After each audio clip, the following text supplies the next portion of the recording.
یہ بیت اللہ کا استقبال ہے، اس کو کہتے ہیں استقبال، طریقہ آ گیا۔ اب استلام، حجر اسود کا بوسہ۔ اب یہ دیکھیں، اب میرے سینے کے سامنے حجر اسود تھوڑا سا اونچا ہے نا، یہ جگہ تھوڑی نیچے ہے، اونچا ہے، تو اس کی سیدھ میں یوں میں کروں گا۔ کیسے کروں گا؟ میری ہاتھ کی انگلیاں کس طرف ہوں گی؟ رخ کس طرف ہوگا؟ حجر اسود کی طرف، ٹھیک ہے؟ اس طرح کر کے بسم اللہ اللہ اکبر وللہ الحمد ہلکا سا بوسہ دے دوں گا۔ سمجھ آ گئی ہیں؟ کتنے کام ہوئے؟ نمبر 1 آپ نے کندھا کھول لیا، نمبر 2 تلبیہ بند کر دیا، نمبر 3 کندھے کے سامنے نیت کر لی، نمبر 4 سامنے آ کے استقبال قبلہ کیا ہے، نمبر 5 استلام حجر اسود۔ کتنے کام ہو گئے؟ توقیر بھائی یاد ہو گئی ہیں؟ ہاں حاجی عبدالسلام صاحب یاد ہو گئی ہیں؟ جزاک اللہ۔ تو یہ 5 کام ہیں، چھٹا کام کیا ہے؟ یہ دیکھیں، یہ استلام ہو گیا نا۔ اب چھٹا کام کیا ہے؟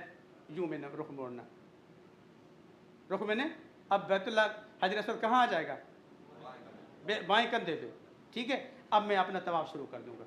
اب طواف کروں گا پہلے 3 چکروں میں، پہلے 3 چکروں میں تھوڑا سا ذرا رمل کرنا ہے، عربی میں کہتے ہیں رمل۔ پہلے 3 چکروں میں تھوڑا سا اکڑ کے چلوں گا، ٹھیک ہے جی؟ پہلے 3 چکروں میں کتنی چکروں میں رمل ہے؟ پہلے آخری پہلے 3 چکروں میں۔ خدا نخواستہ بھول جائیں تو بعد میں چوتھے میں 5ویں میں نہیں کرنا ہے تو پہلے 3 چکروں میں کرنا ہے، سنت ہے، ٹھیک ہے جی؟ اب یہاں سے آپ نے دعائیں پڑھنی ہیں، مانگنی ہیں، جو مانگنا ہے خوب مانگیں مانگیں مانگیں مانگیں مانگیں، رکن یمانی پہ آ جائیں گے۔ کہاں آ جائیں گے؟ کیوں رکن یمانی پہ آ جائیں گے۔ تو یہاں پہ جب پہنچیں گے، یہاں سے چونکہ حضرت ادھر ہاتھ لگانے کی سنت ہے، اگر ہاتھ لگ جائیں، لیکن مشکل ہے، رش ہوتا ہے، وہاں رکنا نہیں ہے، اس لیے جیسے آپ نے رکن یمانی کو کراس کرنا ہے، اب پچھلی دعائیں بند۔ اب ہر چکر میں رکن یمانی سے حجر اسود کے درمیان ہر چکر میں ایک ہی دعا، ربنا آتنا فی الدنیا حسنہ وفی الآخرۃ حسنہ وقنا عذاب النار۔ یا اللہ دنیا بھی اچھی کر دے، آخرت بھی اچھی کر دے، اور قیامت کے دن جہنم کی آگ سے مجھے بچا لے۔ سب سے جامع ترین دعا ہے۔ آپ صلی اللہ علیہ وسلم نے ہر چکر میں رکن یمانی سے حجر اسود تک ایک ہی دعا مانگی ہے۔ حدیث میں ہے رکن یمانی پہ 70,000 فرشتے ہر وقت موجود رہتے ہیں۔ تو جب آپ کہتے ہیں ربنا آتنا فی الدنیا یا دعا مانگتے ہیں تو وہ آپ کی دعا پہ آمین کہہ رہے ہوتے ہیں، آمین کہہ رہے ہوتے ہیں، سبحان اللہ۔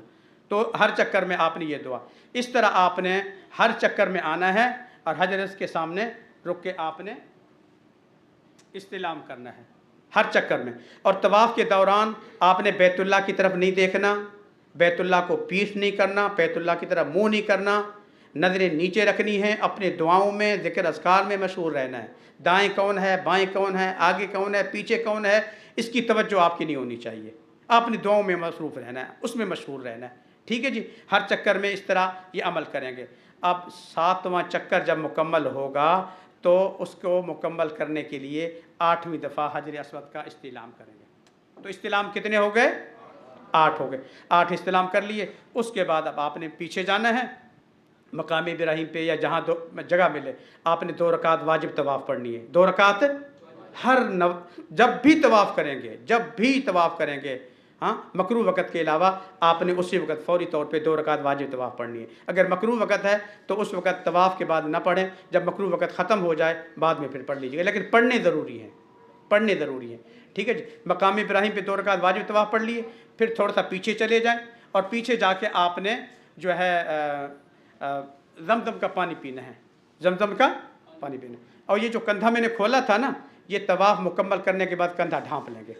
یہ کندھا صرف طواف کے دوران ہے اور پورے 7 چکروں میں کھلا رہے گا، 7 چکروں میں کھلا رہے گا۔ طواف ختم، کندھا کھولنا وہ بھی ختم۔ زمزم پی لیا، بیت اللہ کی طرف منہ کریں۔ 3 دعائیں حضور مانگتے تھے، اللہم انی اسألک علما نافعا ورزقا واسعا وشفاء من کل داء۔ اللہ علم نافع عطا فرما، رزق وسعت کے ساتھ عطا فرما، ہر بیماری سے شفا عطا فرما۔ بیت اللہ کی طرف منہ کر کے زمزم پئیں اور پھر اپنے اوپر ڈالیں، برکت حاصل کریں اور دعا مانگیں۔ دعا سے فارغ ہوئے، اب ویسے تو صفا اس طرف ہے، ٹھیک ہے، لیکن راستہ ڈائریکٹ ہم نہیں جا سکتے، تو اس کے لیے ہمیں تھوڑا سا یو ٹرن لینے جانا ہے، تھوڑا سا یو ٹرن لے کے پھر ہم نے واپس آنا ہے۔ اچھا، یو ٹرن لے کے جب واپس آئیں گے نا، ادھر سے واپس آتے ہوئے آتے یوں حجر اسود بھی یہاں مجھے ملے گا،